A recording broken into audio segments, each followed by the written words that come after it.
کہ ہندوستان میں ایک منظم منصوبے کے تحت ایک کام کیا جاتا ہے اور ہم لوگ اس بات کو محسوس نہیں کرتے.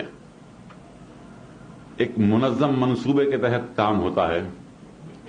یہ جو فسادات ہوتے ہیں عام طور پر یہ سمجھا جاتا ہے کہ صاحب فساد ہو گیا، ہنگامہ ہوا، لیکن آپ فسادات کے اوپر نظر رکھیں تو آپ کو نظر آئے گا کہ فساد ان مقامات پہ کروایا جاتا ہے جہاں مسلمانوں کی تھوڑی بہت معاشی حالت ٹھیک ہے. وہاں فساد کرا کے آپ کی معاشی حالت کو، آپ کے بزنس کو ختم کر دیا جاتا ہے. آپ خود دیکھیں گے، اگر ایک ایک تاریخ وار اگر آپ دیکھیں تو آپ کو نظر آئے گا کہ گلبرگے کے مقام پر کپڑے کی ٹھوک تجارت مسلمان کے ہاتھ میں تھی. فساد کے بعد وہ تجارت ہمارے ہاتھ سے نکل گئی. مراد آباد کے اندر برتنوں کی تجارت مسلمان کے ہاتھ میں، فساد کے بعد وہ تجارت ختم ہو گئی. اسی طریقے سے بنارس میں بنارسی ساڑیوں کا کاروبار مسلمانوں کے ہاتھ میں تھا. بھوپال وغیرہ میں پتے کا یا بیڑی کا کاروبار ہاتھ میں تھا. اور اب جو بھاگلپور میں جو فساد ہوا ہے، صرف ہم فساد کے اوپر غور کرتے ہیں، لیکن بھاگلپور وہ مقام ہے جہاں یو پی اور بہار میں سب سے زیادہ دولت مند لوگ رہتے تھے. ریشم کا پورا کاروبار ان کے ہاتھ میں تھا اور اب فساد کے بعد وہ کاروبار ختم کر دیا گیا. تو ایک منظم منصوبے کے تحت یہ کام کیا جا رہا ہے، لیکن پروپیگنڈا یہ کیا جاتا ہے کہ صاحب جلوس جا رہا تھا، مسلمانوں نے پتھر مار دیا، یہ اور ہم لوگ اس کو صحیح سمجھ جاتے ہیں. جیسے کہ گجرات میں فساد ہوا تو اس وقت بوٹا سنگھ نے پارلیمنٹ میں کہا کہ پتھر آئے تھے، 10 لاکھ کا جلوس تھا. چونکہ میں واقف تھا وہاں کے حالات سے، میں نے ان سے کہا جہاں سے جلوس جا رہا تھا وہاں کتنے مسلمانوں کے مکانات تھے؟ تو کہا 15 مکانات تھے صرف، اور 10 لاکھ کا جلوس جا رہا ہے. میں نے کہا مکان میں لوگ تھے؟ تو کہا نہیں، وہ ڈر کے پہلے سے ہی خالی کر دیے تھے. تو پھر کیا اجنہ پتھر مار رہے تھے؟ آپ بتائیے کیا تھا؟ آپ خود اندازہ کر سکتے ہیں. اگر یہاں سے کوئی 10 لاکھ کا جلوس جائے تو آپ میں میرے میں یہ جرت ہو سکتی ہے کہ ہم پتھر ماریں؟ ہم تو ختم ہو جائیں گے، ہمارے بیوی بچے. لیکن یہ پروپیگنڈا کیا جاتا ہے کہ صاحب فساد کی ابتدا مسلمان نے کی، حالانکہ خود پتھر مارتے ہیں. تو یہ ایک منظم سازش ہے. اس لیے ہے کہ دستور میں ہریجنوں کو، پسماندہ طبقے کو مراعات دی گئی کہ ان کو اوپر اٹھایا جائے.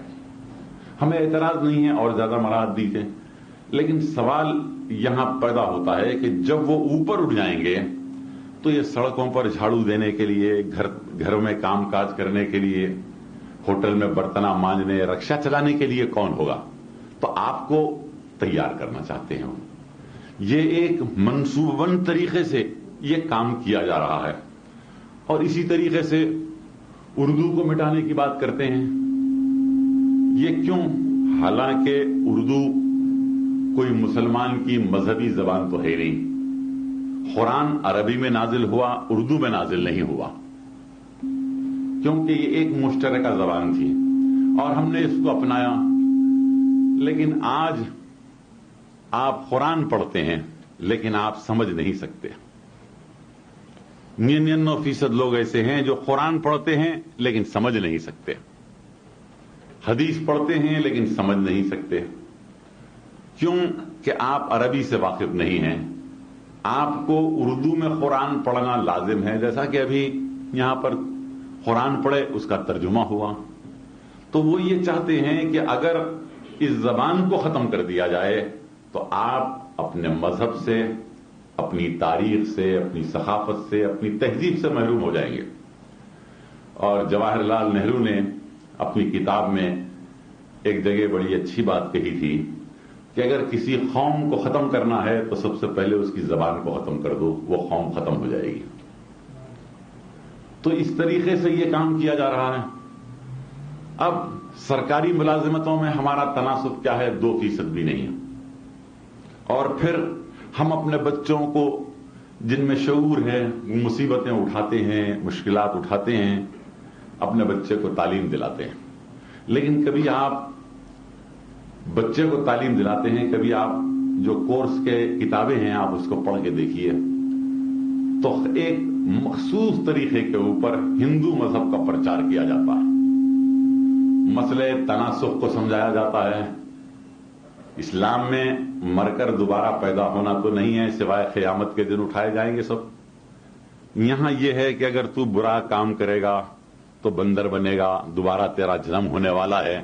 یہ تمام چیزیں بتائی جاتی ہیں اور بچے کے ذہن و فکر میں یہ بات بٹھائی جاتی ہے. اور تاریخ میں بتایا جاتا ہے کہ فلاں بادشاہ نے ایسا ظلم کیا ہندوؤں کے اوپر، تو ان کے ذہن کو شروع سے پوائزن کیا جاتا ہے اور ان کے ذہن کو اس طریقے سے خراب کیا جاتا ہے. یہ ایک منظم منصوبے کے تحت کام ہو رہا ہے اور ہم لوگ بے خبر پڑے ہوئے ہیں. تو ہم کو یہ غور کرنا ہے کہ ہم آج مسلمان ہر میدان میں پیچھے ہو چکا. میں آپ کو حیدرآباد کی بات، چونکہ اپنی ایک مخصوص محفل ہے، عوامی محفل میں تو ہم نہیں کہہ سکتے یہ بات، لیکن حیدرآباد میں بھی